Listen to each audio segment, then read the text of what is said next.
గత కొద్ది రోజులుగా చిత్తూరు జిల్లా పరిసర ప్రాంతాల్లో అయిన పుల్చల మండలంలో తిష్ట వేసి స్థానిక పంటలపై తమ దాడుల వేటను కొనసాగించిన 17 ఏనుగుల గుంపు ఇప్పుడు పాకాల మండలం మరియు సదుం మండలం పరిసర ప్రాంతాల్లో ఉన్న అటవీ ప్రాంతంలో తిష్ట వేసి పరిసర ప్రాంతాల్లో ఉన్న పంట పొలాలపై దాడులు చేస్తూ రైతులకు తీరని కష్ట నష్టాలు పాల్చేస్తున్నాయి.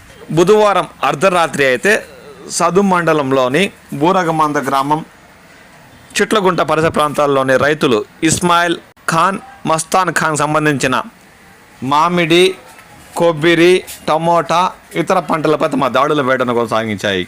అవి పుల్లవాండ్లపల్లి నుండి రాత్రి వేళల్లో బయలుదేరి వేకువజాము వరకు తమ పంట పొలాలపై దాడులు కొనసాగించినట్లు రైతులు తీవ్ర ఆవేదన వ్యక్తం చేస్తున్నారు.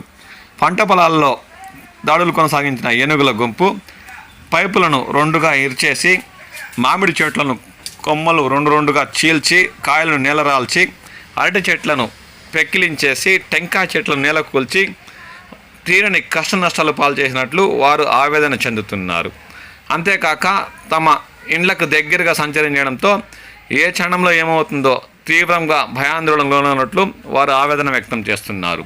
సంబంధిత శాఖ అధికారులు వీటిని దూర ప్రాంతాలకు తరమేస్తే తప్ప తమకు ఈ సమస్య తీరలేదని వారు ఆవేదన చెందుతున్నారు.